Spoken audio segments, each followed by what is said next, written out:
Hi hello friends, welcome to my channel. ನಿನ್ನ ಜೊತೆ ನನ್ನ ಕತೆ ಧಾರಾವಾಹಿಯ ಅದ್ಭುತ ಸಂಚಿಕೆ ಇದಾಗಿರುತ್ತೆ. ಕೊನೆಗೂ ಅಜಿತ್ ಭೂಮಿ ಒಂದಾಗೋ ಟೈಮ್ ಬಂದೇ ಬಿಡುತ್ತೆ. ಸೊ ಸಂಚಿಕೆನ ಮಿಸ್ ಮಾಡ್ಕೋಬೇಡಿ. ಇವರಿಬ್ಬರು ಯಾವ ರೀತಿ ಒಂದಾಗೋಕ್ಕೆ ಕಾರಣ ಏನು ಎಲ್ಲವೂ ಸಹ ಈ ಸಂಚಿಕೆಯಲ್ಲಿದೆ. ಸೊ ನೀವಂತೂ ಮಿಸ್ ಮಾಡ್ಕೊಳ್ದೆ ವಿಡಿಯೋನ ನೋಡಿ ಅಂತ ಹೇಳ್ತಾ ಬನ್ನಿ ಸಂಚಿಕೆನ ಆರಂಭ ಮಾಡೋಣ. ಈ ಕಡೆ ಸಂಚಿಕೆ ಆರಂಭದಲ್ಲಿ ಭೂಮಿಗೆ ನಮ್ಮ ಶ್ರವಣ್ ಸಾಹೇಬರು ಅಜಿತ್ತೇ ಭಾಗ್ಯಮ್ಮನ್ನ ಬಿಡಿಸಿದ್ದು ಅನ್ನೋದಕ್ಕೆ ಒಂದು ಕ್ಲಾರಿಟಿನ ಕೊಡ್ತಾರೆ. ಅಷ್ಟರಲ್ಲಿ ನಮ್ಮ ಜೆ.ಕೆ ಭೂಮಿಗೆ ಪ್ರೀತಿಯ ಪ್ರಪೋಸಲ್ನ ಇಡ್ತಾರೆ. ನನ್ನ ಜೀವನದಲ್ಲಿ ಯಾರೂ ಇಲ್ಲ, ಚಿಕ್ಕಪ್ಪ ದೊಡ್ಡಪ್ಪ ಎಲ್ಲರೂ ಇದ್ದಾರೆ, ಬಟ್ ನಾನು ಮತ್ತು ನನ್ನಮ್ಮ ಇಬ್ಬರೇ ಇರೋದು ಅಂತೇಳ್ಬಿಟ್ಟು ಜೆ.ಕೆ ಹೇಳ್ತಾ ಇರ್ತಾನೆ. ಹೌದಾ ಅಂದಾಗ, ನಿಮ್ಮ ಜೀವನದಲ್ಲಿ ಯಾರೂ ಇಲ್ವಾ ಅಂದಾಗ, ನನ್ನ ಜೀವನದಲ್ಲಿ ಯಾರೂ ಇಲ್ಲ, ನೀವು ಯಾರನ್ನೂ ಪ್ರೀತಿ ಮಾಡಿಲ್ವಾ ಅಂದಾಗ, ಇಲ್ಲ ಅಂತೇಳ್ಬಿಟ್ಟು ಭೂಮಿ ಹೇಳ್ತಾಳೆ. ಹಾಗಿದ್ರೆ ನಂಗೆ ತುಂಬ ಖುಷಿ ಆಯಿತು ಅಂದಾಗ, ಯಾಕೆ ಖುಷಿ ಆಯಿತು ಅಂತೇಳ್ಬಿಟ್ಟು ಭೂಮಿಗೆ ಹೇಳ್ತಾರೆ. ಯಾಕೂ ಇಲ್ಲ, ನನ್ನ ಜೀವನದಲ್ಲಿ ಹುಡುಕ್ತಿದ್ದಂಥ ಹುಡುಗಿ ನನಗೆ ಆಲ್ರೆಡಿ ಸಿಕ್ಕಾಯಿತು, ನಮ್ಮಮ್ಮ ಹೋಗಿದ ತಕ್ಷಣವೇ ಮದುವೆ ಮಾಡಬೇಕು ಅಂತೇಳ್ಬಿಟ್ಟು ಹೇಳ್ತಾರೆ. ನೋಡೋಣ ಏನಾಗುತ್ತೆ ಅಂದ್ಬಿಟ್ಟು ಜೆ.ಕೆ ಹೇಳ್ತಾ ಇರ್ತಾರೆ. ಸರಿ ಆಯಿತು, ನಿಮ್ಗೇನಕ್ಕೋ ಖುಷಿ ಆಯಿತು ಅಂದ್ರಲ್ಲ, ಏನಕ್ಕೆ ಅಂತೇಳ್ಬಿಟ್ಟು ಭೂಮಿ ಕೇಳ್ತಾಳೆ. ಅದನ್ನು ಆಮೇಲೆ ಹೇಳ್ತೀನಿ ನಿಮಗೆ ಅಂತೇಳ್ಬಿಟ್ಟು ಈ ಕಡೆ ಭೂಮಿ ಆ ಹುಡುಗನ ಮನಸ್ಸಲ್ಲಿ ಆಲ್ರೆಡಿ ಭೂಮಿ ಇರ್ತಾಳೆ. ಸೊ ಭೂಮಿ ಹತ್ರ ಹೇಳ್ಕೊಳಕ್ಕಾಗಲ್ಲ. ಆದರೆ ಭೂಮಿ ಅವನ್ನ ಪ್ರಶ್ನೆ ಮಾಡಿದಾಗ ಆ ಹುಡುಗ ಏನೂ ಹೇಳ್ಕೊಳ್ಳಲ್ಲ. ಇನ್ನು ನಿಮ್ಮ ಮನೆಯಿಂದ ಯಾರೂ ಬಂದಿಲ್ವಾ ಅಂತ ಕೇಳಿದಾಗ, ನಮ್ಮ ಮನೆಯಿಂದ ಯಾರೂ ಬಂದಿಲ್ಲ ಅನ್ನೋಷ್ಟರಲ್ಲಿ ಶ್ರವಣ್ ಅವರು ಬರ್ತಾರೆ. ದೊಡ್ಡ ಸಾಹೇಬ್ರೆ ಅಂತ ಹೇಳ್ಬಿಟ್ಟು ಹಗ್ ಮಾಡ್ಕೊತಾರೆ. ದೊಡ್ಡ ಸಾಹೇಬ್ರೆ ಅಂತಂದಾಗ, ಭೂಮಿ ಎಷ್ಟು ಚೆನ್ನಾಗಿ ಕಾಣಿಸ್ತಿದೆ ನೋಡು, ಎಷ್ಟು ಡೀಸೆಂಟ್ ಆಗಿದೆಯಾ, ಶೂ ನೋಡು ಹೆಂಗಿದೆ, ಇದೇ ರೀತಿ ಇರಬೇಕು ನೀನು, ಶೂ ತುಂಬ ಶಿಸ್ತಿಂದ ಈ ಕೆಲಸನ ಮಾಡಬೇಕು ಅಂತ ಶ್ರವಣ್ ಅವ್ರು ಹೇಳ್ತಾ ಇರ್ತಾರೆ. ಆಯಿತು ದೊಡ್ಡ ಸಾಹೇಬ್ರೆ ಅಂತಂದಾಗ, ಇದೇನಿದು ನಡಿ ಮನೆಗೆ ಹೊರಡೋಣ ಅಂತೇಳ್ಬಿಟ್ಟು ಕೇಳ್ತಾ ಇರ್ತಾರೆ. ಭೂಮಿ ಇದರಲ್ಲಿ ನೀನು ಸೆಲೆಕ್ಟ್ ಆಗ್ತೀಯ ಅಂತ ನನಗೆ ತುಂಬ ನಂಬಿಕೆ ಇತ್ತು ಅಂದಾಗ, ಹೌದು ದೊಡ್ಡ ಸಾಹೇಬ್ರೆ ಅಂದಾಗ, ಇವಾಗ ನೀನು ಮನೆಗೆ ನಡಿ ಅಂದಾಗ, ಇಲ್ಲ ಇವ್ರ ಹೆಸರು ಬಂದು ಜೆ.ಕೆ ಅಂತ, ಅಂದರೆ ಅಜಿತ್ ಕುಮಾರ್ ಅಂತ ಅಂದಾಗ, ಹೌದಾ ಅಂದಾಗ, ಸರಿ ಆಯಿತು ಭೂಮಿ ನಾನು ಹೊಡ್ತೀನಿ ಅಂತೇಳ್ಬಿಟ್ಟು ಹುಡುಗ ಅಲ್ಲಿಂದ ಹೊಡ್ತಾನೆ. ಬಾ ಭೂಮಿ ಮನೆಗೆ ಹೋಗೋಣ ಅಂತ ಶ್ರವಣ್ ಹೇಳಿದಾಗ, ಇಲ್ಲ ದೊಡ್ಡ ಸಾಹೇಬ್ರೆ, ಅಜಿತ್ ಸಾಹೇಬರು ಇನ್ನೂ ಹೇಳಿಲ್ಲ ಅಂತ ಅನಿಸುತ್ತೆ, ನಾನು ಲಕ್ಷ್ಮಕ್ಕ ಅವ್ರ ಮನೆಗೆ ಹೋಗ್ತೀನಿ ಅಂತೇಳ್ಬಿಟ್ಟು ಹೇಳ್ತಾಳೆ. 4 ದಿವಸ ಲಕ್ಷ್ಮಕ್ಕ ಅವ್ರ ಮನೆಗೆ ಅಲ್ಲೇ ಅನ್ಕೋತಿ ಅಂದಾಗ, ಅಲ್ಲ ನಿಮ್ಮ ಅಮ್ಮನೇ ನಮ್ಮ ಮನೇಲಿ ಇರಬೇಕಾದ್ರೆ ಲಕ್ಷ್ಮಕ್ಕ ಅವ್ರ ಮನೆಗೆ ಯಾಕೋತಿ ಅಂದಾಗ, ಸಾಹೇಬ್ರೆ ಸುಳ್ಳು ಹೇಳಬೇಡಿ ಅಂದಾಗ, ಸುಳ್ತಾನೆ ನಿಂಗೆ ಡೌಟ್ ಅಲ್ವಾ, ಇರು ಒಂದು ನಿಮಿಷ ಅಂತೇಳ್ಬಿಟ್ಟು ಮನೆಗೆ ಫೋನ್ ಮಾಡಿಕೊಡ್ತಾರೆ. ಭಾಗ್ಯಮ್ಮ ಫೋನ್ನ ಎತ್ತಿ ಮಾತಾಡ್ತಾರೆ. ಈ ಕಡೆ ಅಮ್ಮ ಅಂದಿದ ತಕ್ಷಣ, ಅಮ್ಮ ಒಂದು ವರ್ಷ ಆಗೋಯ್ತಲ್ಲ ಭೂಮಿ ಅಂತೇಳ್ಬಿಟ್ಟು ಹೇಳ್ತಾರೆ. ಅಮ್ಮ ನೀನು ಯಾವ ರೀತಿ ಯಾರು ಬೇಲ್ ಕೊಡಿಸಿದ್ರು ಅಂದಾಗ, ನನ್ನ ಅಳಿಯಂದ್ರು ಕೊಡಿಸಿದ್ರು ತುಂಬ ಕಷ್ಟಪಟ್ಟು ಅಂತೇಳ್ಬಿಟ್ಟು ಭಾಗ್ಯಮ್ಮ ಹೇಳ್ತಾ ಇರ್ತಾಳೆ. ಈ ಕಡೆ ಭಾಗ್ಯಮ್ಮ ಹೇಳಿದ ತಕ್ಷಣವೇ ನಮ್ಮ ಭೂಮಿಗೆ ತುಂಬಾ ಖುಷಿ ಆಗಿಬಿಡುತ್ತೆ. ಹೌದಾ ನಿಜನಂತ ನಮ್ಮ ಸಾಹೇಬರು ಬೇಲ್ ಕೊಡಿಸಿದ್ರು ಅಂದಾಗ, ಹೌದಾ ಸಾಹೇಬ್ರೆ ದೊಡ್ಡ ಸಾಹೇಬ್ರೆ ಅಂದಾಗ, ಹೌದು ಭೂಮಿ ಅಂದಾಗ, ನಮ್ಮ ಅಜಿತ್ ಸಾಹೇಬರು ನನಗೆ ಬೇಲ್ ಕೊಡಿಸ್ಬಿಟ್ರು ಭೂಮಿ, ಜೀವನ ಪರ್ಯಂತ ಅಲ್ಲೇ ಇರಬೇಕೇನೋ ಅಂತ ಅಂದ್ಕೊಂಡಿದ್ದೆ, ಅವರು ನನ್ನ ಪಾಲಿನ ದೇವರು ಅಂತೇಳ್ಬಿಟ್ಟು ಭಾಗ್ಯಮ್ಮ ಹೇಳ್ತಿರ್ತಾರೆ. ಆದಷ್ಟು ಬೇಗ ಬಾ ಮಗಳೇ ಅಂದಾಗ, ಬರ್ತೀನಮ್ಮ ಆದಷ್ಟು ಬೇಗ ಬರ್ತೀನಿ ಅಂತೇಳ್ಬಿಟ್ಟು ಈ ಕಡೆ ಭಾಗ್ಯಮ್ಮಂಗೆ ಭೂಮಿ ಹೇಳ್ತಾಳೆ. ಒಂದು ನಂಬಕ್ಕೆ ಆಗ್ತಿರಲ್ಲ, ಸಾಹೇಬ್ರ ಮೇಲೆ ನಾನು ತಪ್ಪು ತಿಳ್ಕೊಬಿಟ್ಟಿದ್ನ ಅಂತೇಳ್ಬಿಟ್ಟು, ಹೀಗಾದರೂ ನಂಬಿಕೆ ಬಂತ ಭೂಮಿ ಅಂತೇಳ್ಬಿಟ್ಟು ಶ್ರವಣ್ ಹೇಳ್ತಾರೆ. ಖಂಡಿತ ಬಂತು ದೊಡ್ಡ ಸಾಹೇಬ್ರೆ, ಈಗ ಮನೆಗೆ ಹೋಗೋಣ ಅಂದಾಗ, ಸರಿ ಬಾ ಟ್ರಂಕೆಲ್ಲ ಎತ್ಕೋತೀನಿ ಹೋಗೋಣ ಅಂತೇಳ್ಬಿಟ್ಟು ಹೇಳ್ತಾರೆ. ಸತ್ಯಣ್ಣಗೆ ದೊಡ್ಡ ತಲೆನೋವು ಆಗ್ಬಿಟ್ಟಿರ್ತದೆ. ಈಗ ಭೂಮಿ ಬಂದಿದ ತಕ್ಷಣ ಮನೆ ಬಿಟ್ಟು ಹೋಗ್ತೀನಿ ಅಮ್ಮನ ಕರ್ಕೊಂಡು ಅಂತಂದರೆ ಏನು ಮಾಡೋದಪ್ಪ ಭಗವಂತ, ಬಜರಂಗಿ ನೀನೇ ಏನಾದರೂ ನಂಗೆ ದಾರಿ ತೋರಿಸ್ಬೇಕು ಅಂತೇಳ್ಬಿಟ್ಟು ಸತ್ಯಣ್ಣ ಯೋಚನೆ ಮಾಡ್ತಾ ಇರ್ತಾರೆ.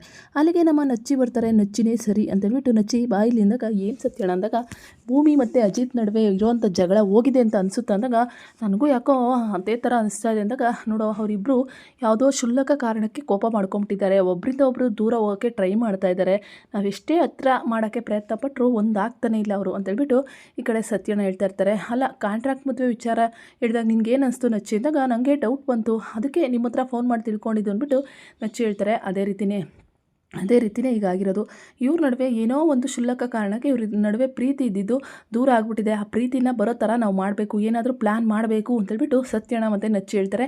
ಸತ್ಯಣ್ಣ ನೀನು ಆಂಜನೇಯ ಆದರೆ ನಾನು ಲಕ್ಷ್ಮಣ, ಅವರಿಬ್ಬರನ್ನ ಒಂದು ಮಾಡೋ ಪ್ಲ್ಯಾನ್ನ ನಾನು ಯಾವ ರೀತಿ ತೋರಿಸ್ತೀನಿ ನೋಡ್ಕೊ ಡೆಮಾ ಮೂಲಕ ಅಂತೇಳ್ಬಿಟ್ಟು ನಚ್ಚಿ ಹೇಳ್ತಾ ಇರ್ತಾರೆ. ಇನ್ನು ಅಡುಗೆ ಮನೇಲಿ ನಮ್ಮ ಸಂಗೀತ ಕುಣಿಯೋದೊಂದು ಜಾಸ್ತಿ, ಒಬ್ಬಟ್ಟು ಮೊಸರನ್ನ ಪೊಂಗಲ್ಲು ಎಲ್ಲನೂ ಮಾಡ್ತಾಯಿರ್ತಾರೆ. ಭೂಮಿಗೆ ಅದಿಷ್ಟ ಇದಿಷ್ಟ ಅಂತೇಳಿ ಇದನ್ನು ನೋಡಿ ಭಾಗ್ಯಮ್ಮಗೆ ತುಂಬ ಖುಷಿ ಆಗ್ತಿರುತ್ತೆ. ಸಂಗೀತ ಅವರೇ, ನೀವು ಭೂಮಿಗೆ ಅತ್ತೆನಾ ಇಲ್ಲ ಅಮ್ಮನ ಅಂದಾಗ, ಅಯ್ಯೋ ಯಾಕೆ ಭಾಗ್ಯಮ್ಮ ಅವರೇ ಅಂದಾಗ, ಇಷ್ಟು ಚೆನ್ನಾಗಿ ನೋಡ್ಕೊತಿದ್ದೀರಲ್ಲ, ನನಗೆ ಭೂಮಿ ಮೇಲೆ ಇದ್ದಿದ್ದಂಥ ಚಿಂತೆನೇ ಹೊರಟೋಯ್ತು ಅಂದಾಗ, ಅಯ್ಯೋ ಭಾಗ್ಯಮ್ಮ ಅವರೇ, ಅವಳು ನನಗೆ ಸೊಸೆಯಾಗಿ ಬಂದಿರೋದು ನನ್ನ ಪುಣ್ಯ ಅಲ್ಲ, ಅದು ನಾವು ಮಾಡಿರೋ ಪುಣ್ಯ, ನಮ್ಮ ಮನೆಗೆ ಒಬ್ಬ ಕುಲದೇವತೆನ ಕಳಿಸಿದ್ದೀರ, ಅವಳು ಎಲ್ಲ ಫ್ಯಾಮಿಲಿನ ತನ್ನೋರು ಅಂತ ಇಷ್ಟಪಟ್ಟು ಪ್ರೀತಿ ಮಾಡ್ತಾಳೆ, ಆ ಗುಣ ಎಲ್ಲರಿಗೂ ಬರಲ್ಲ ಭಾಗ್ಯಮ್ಮ, ಅದು ಈ ಕಾಲದಲ್ಲಿ ಸೊಸೆಯರಲ್ಲಿ ಅಂತೇಳ್ಬಿಟ್ಟು ಸಂಗೀತ ಹೇಳ್ತಾ ಇರ್ತಾರೆ. ಹೌದು ನೀವೇನೋ ಇಲ್ಲಿ ಮಾತಾಡ್ತಿದ್ದೀರಾ, ಆದರೆ ಅಜಿತ್ ಮತ್ತು ಭೂಮಿ ನಡುವೆ ಇರೋ ಒಂದು ಸಮಸ್ಯೆನೇ ನಿಮಗೆ ಗೊತ್ತಿಲ್ಲ ಅಂದಾಗ, ಏನು ಸಮಸ್ಯೆ ಸತ್ಯ, ಏನೋ ಹೇಳ್ತಾ ಇದ್ದೀರಾ ನೀವಿಬ್ಬರು ಅಂದಾಗ, ಅಪ್ಪ ನನ್ನ ಕೈಲಿ ಹೇಳೋಕ್ಕಾಗಲ್ಲ ಅಂದಾಗ, ಸತ್ಯಣ್ಣ ನನ್ನ ಕೈಲೂ ಹೇಳೋಕ್ಕಾಗಲ್ಲ ಅಂದಾಗ, ಯಾರಾದರೂ ಒಬ್ರು ಹೇಳ್ರೋ ಅಂತೇಳ್ಬಿಟ್ಟು ಸಂಗೀತ ಹೇಳ್ತಾ ಇರ್ತಾರೆ. ಅಮ್ಮ ಅವರಿಬ್ಬರು ಚಿಕ್ಕ ವಿಚಾರಕ್ಕೂ ಜಗಳ ಆಡ್ತಾರೆ ತಾನೇ, ಅವ್ರ ನಡುವೆ ಚಿಕ್ಕ ಚಿಕ್ಕ ವಿಚಾರಕ್ಕೂ ಜಗಳ ಆಗ್ತಾ ಇರುತ್ತೆ, ಕೋಪ ಬರ್ತಾ ಇರುತ್ತೆ. ಇದೆಲ್ಲ ಸರಿ ಮಾಡಬೇಕು ಅಂದರೆ ಅವರಿಬ್ರಿಗೆ ಒಂದು ಪುಟಾಣಿ ಮಗು ಆಗಬೇಕು ಅಂದಾಗ, ಹೌದು ಕಣೋ ಸತ್ಯ, ಇದು ನನ್ನ ತಲೆಯಲ್ಲೂ ಇತ್ತು ಅಂತ ಸಂಗೀತ ಹೇಳ್ತಾ ಇರ್ತಾರೆ. ಪುಟಾಣಿ ಕಂದಮ್ಮ ಬಂದ್ಬಿಟ್ರೆ ಅವ್ರನ್ನ ದೂರನೇ ಆಗಲ್ಲ, ಹತ್ರನೇ ಇರ್ತಾರಮ್ಮ ಅಂತೇಳ್ಬಿಟ್ಟು ನಚ್ಚಿ ಹೇಳ್ತಿರ್ತಾನೆ. ನೀನು ಹೇಳ್ತಾ ಇರೋದು ನಿಜ ಕಣೋ, ಅಲ್ಲಮ್ಮ ಅವ್ರು ಸೀನಿಯರ್ ಇರ್ಬೇಕಾದ್ರೆ ನಾವು ಜೂನಿಯರ್ಗೆ ಮಗು ಅಂದರೆ ಹೇಗಮ್ಮ, ಅವರೇ ಮುಂದುವರಿದೆ ನಾವೇಗೆ ಮುಂದುವರಿಯೋಕ್ಕಾಗುತ್ತೆ ಅಂದ್ಬಿಟ್ಟು ನಚ್ಚಿ ಹೇಳ್ತಿರ್ತಾರೆ. ನೀವು ಹೇಳ್ತಾ ಇರೋ ಪ್ಲಾನ್ ಸಕ್ಕತ್ತಾಗಿದೆ ಕಣೋ, ಅವ್ರು ಬಂದಿದ್ದ ತಕ್ಷಣವೇ ಮಾತಾಡ್ತೀನಿ ನಾನು. ಅಜಿತ್ ಮತ್ತು ಭೂಮಿಗೆ ಒಂದು ಮಗು ಆಗ್ಬಿಟ್ರೆ ಎಷ್ಟು ಚೆನ್ನಾಗಿರುತ್ತಲ್ವ ಅಂದಾಗ, ಹೌದು ನಿಮ್ಮಿಬ್ರಿಗೂ ಆಟ ಆಡ್ಸೋಕ್ಕೆ ಮಗು ಸಿಗುತ್ತೆ ಅಂದ್ಬಿಟ್ಟು ಸತ್ಯಣ್ಣನೂ ಹೇಳ್ತಾ ಇರ್ತಾರೆ. ಸರಿ ನೀವು ಬಂದಿದ್ದ ತಕ್ಷಣ ಅವ್ರು ಬಂದಿದ್ದ ತಕ್ಷಣ ನಾನು ಮತ್ತು ಭಾಗ್ಯಮ್ಮ ಮಾತಾಡ್ತೀವಿ, ತಲೆನೇ ಕೆಡಿಸ್ಕೋಬೇಡಿ ಅಂತೇಳ್ಬಿಟ್ಟು ಸಂಗೀತನೂ ಭಾಗ್ಯಮ್ಮ ಎಲ್ಲರೂ ಸಹ ಹೇಳ್ತಾರೆ. ಸತ್ಯಣ್ಣ ಮತ್ತು ನಚ್ಚಿ ಪ್ಲಾನ್ ಏನು ಅಂದರೆ, ಭೂಮಿ ಬಂದಿದ್ದ ತಕ್ಷಣ ಇದ್ರ ಬಗ್ಗೆ ಮಾತಾಡಿದ್ರೆ ಭೂಮಿ ಎಲ್ಲೂ ಹೋಗಲ್ಲ, ಇಲ್ಲೇ ಇರ್ತಾಳೆ ಅಂದರೆ ಒಂದು ಪ್ಲ್ಯಾನು. ಇನ್ನು ಭೂಮಿ ಬರ್ತಾಳೆ ಅಂತ ಮನೆ ಬಳಿ ಪಟಾಕಿ ರಂಗೋಲಿ ಎಲ್ಲ ಇಟ್ಟಿರ್ತಾರೆ. ಅಜಿತ್ ಬಂದು ಏನೋ ಮಾಡ್ತಾ ಇದೆಯಾ, ತೀಟೆ ತಮ್ಮ ಅಂದಾಗ, ಅಯ್ಯೋ ಪಟಾಕಿ ಅಣ್ಣ ಅಂದಾಗ, ಅಲ್ಲ ಕಣೋ ಭೂಮಿಗೆ ಪಟಾಕಿ ಅಂದರೆ ಭಯ ಅಂತ ಗೊತ್ತಿಲ್ವ ನಿನಗೆ ಅಂದಾಗ, ಸುಮ್ಮನೆರಣ ಅಂತ ಶೂಟ್ ಮಾಡೇ ಅಲ್ಲಿ ಒಂದು ಟ್ರೈನಿಂಗಲ್ಲಿ ಪಾಸ್ ಮಾಡ್ಕೊಂಬಂದಿತ್ತದ ನಮ್ಮ ಅದಕ್ಕೆ ನೀನೇನು ಹೇಳ್ತೀಯ ಅಂದ್ಬಿಟ್ಟು ನಚ್ಚಿ ಹೇಳ್ತಿರ್ತಾರೆ. ಆದರೂ ನೀವೆಲ್ಲ ಜಾಸ್ತಿ ಆಡ್ತಾ ಇಲ್ವ ಅಂದಾಗ, ಓಹೋ ಇವ್ನಿಗೆ ಹೆಂಡತಿ ಮೇಲೆ ಜಾಸ್ತಿ ಪ್ರೀತಿ ಬಂದ್ಬಿಟ್ಟಿದೆ, ಈಗ ಭಯ ಪಟ್ಬಿಡ್ತಾಳಂತೆ, ಎಂಥದ್ದು ಇಲ್ಲ ಸುಮ್ಮನಿರೋ ಅಂತೇಳ್ಬಿಟ್ಟು ಈ ಕಡೆ ಸಂಗೀತ ಹೇಳ್ತಾ ಇರ್ತಾರೆ. ಇನ್ನು ಭೂಮಿ ಇಷ್ಟೊತ್ತಾದರೂ ಬರಲಿಲ್ಲ, ಶ್ರವಣು ಬರಲಿಲ್ಲ, ಅವ್ನು ಫೋನ್ ಮಾಡಿ ಅಂತೇಳ್ಬಿಟ್ಟು ದೇವಯಾನಿ ಹೇಳ್ತಾ ಇರ್ತಾಳೆ. ಆ ಕಡೆ ಪಟಾಕಿ ಹತ್ತಿಂದ ಇತ್ತಿತ್ತಿಡೋದು ಹತ್ತಿಡೋದು, ಏನೋ ಇದು ಇಷ್ಟೊಂದೆಲ್ಲ ಸಡಗರ ಅಂದಾಗ, ಭೂಮಿ ಅದಕ್ಕೆಗೋಸ್ಕರ ಇದೆಲ್ಲ ಅಂತೇಳ್ಬಿಟ್ಟು ನಚ್ಚಿ ಹೇಳ್ತಾ ಇರ್ತಾರೆ. ಇನ್ನು ಶ್ರವಣ್ ಕಾರ್ ಬರುತ್ತೆ, ಎಲ್ಲರೂ ಖುಷಿಯಿಂದ ಭೂಮಿಗೋಸ್ಕರ ಕಾಯ್ತಾ ಇರ್ತಾರೆ. ಭೂಮಿ ಬಂದು ನಾವು ಹೇಳೋವರೆಗೂ ಇಳಿಬಾರ್ದು ಕೆಳಕ್ಕೆ ಅಂತೇಳ್ಬಿಟ್ಟು ಪಟಾಕಿ ಹಚ್ಚಿ ಎಲ್ಲರೂ ಸಹ ಸಿಡಿಸಿ ಭೂಮಿನ ಕೆಳಗೆ ಇಳಿಸ್ಕೋತಾರೆ. ಈ ಕಡೆ ಭೂಮಿಗೆ ಇಷ್ಟು ಮಟ್ಟದ ಒಂದು ಸಡಗರ, ಒಂದು ಉಪನಪ್ ಸಿಗ್ತಾ ಇದೆ ಅಂದರೆ ಎಷ್ಟು ಖುಷಿ ಆಗಬೇಕು. ಭೂಮಿ ಅಲ್ಲಿಂದ ಕೆಳಗೆ ಇಳಿದಿದ ತಕ್ಷಣವೇ ಎಲ್ಲರನ್ನೂ ನೋಡಿ ಖುಷಿ ಪಟ್ಬಿಡ್ತಾಳೆ. ಭೂಮಿ ಹಾಕಿರೋ ಕಾನ್ಸ್ಟೇಬಲ್ ಡ್ರೆಸ್ ನೋಡಿ ಮನೆಯವರೆಲ್ಲ ಖುಷಿ ಪಡ್ತಾರೆ. ಭೂಮಿ ನಿನ್ನ ಈ ಥರ ನೋಡೋಕ್ಕೆ ಎಷ್ಟು ಖುಷಿ ಆಗ್ತಿದೆ ಗೊತ್ತಾ ಕಂದ ಅಂತೇಳ್ಬಿಟ್ಟು ಭಾಗ್ಯಮ್ಮ, ಸಂಗೀತ ಎಲ್ಲರೂ ಖುಷಿ ಪಡ್ತಾ ಇರ್ತಾರೆ. ಮತ್ತು ನಮ್ಮ ಅತ್ತಿಗೆ ಅಂದರೆ ಸುಮ್ಮನೆನಾ ಅಂತೇಳ್ಬಿಟ್ಟು ನಚ್ಚಿ ಹೇಳ್ತಾ ಇರ್ತಾರೆ.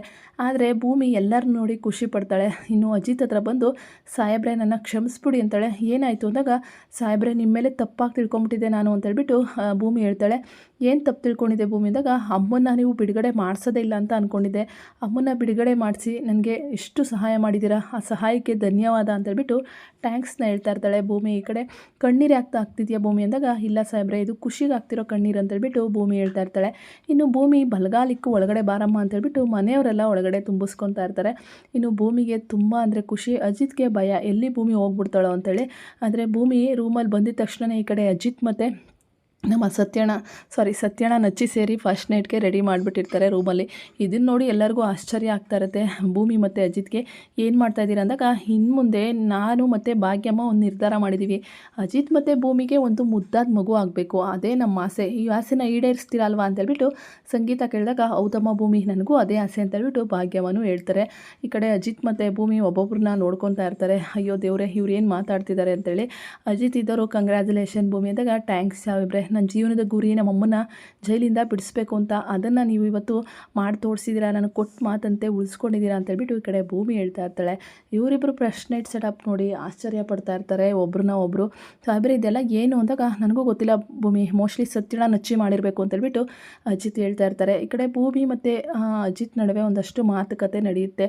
ಅವ್ರ ಜೀವನದಲ್ಲಿ ಏನೇನು ತಪ್ಪು ಏನೇನು ಸರಿ ಅವೆಲ್ಲನೂ ಸಹ ಮಾತಾಡ್ತಾರೆ. ಇನ್ನು ಮುಂದೆ ಯಾಕೆ ಸತ್ಯಣ್ಣ ಹೇಳ್ದಂಗೆ ನಾನು ನಿಜವಾದ ಮದುವೆ ಆಗಿ ಭೂಮಿ ಜೊತೆ ಜೀವನ ನಡೆಸಬಾರ್ದು ಅನ್ನೋದ್ರ ಬಗ್ಗೆ ಮಾತಾಡ್ತಾರೆ. ನೋಡೋಣ ಮುಂದಿನ ಸಂಚಿಕೆಯಲ್ಲಿ. ವಿಡಿಯೋಗಳು ಇಷ್ಟ ಆದರೆ ಲೈಕ್ ಮಾಡಿ.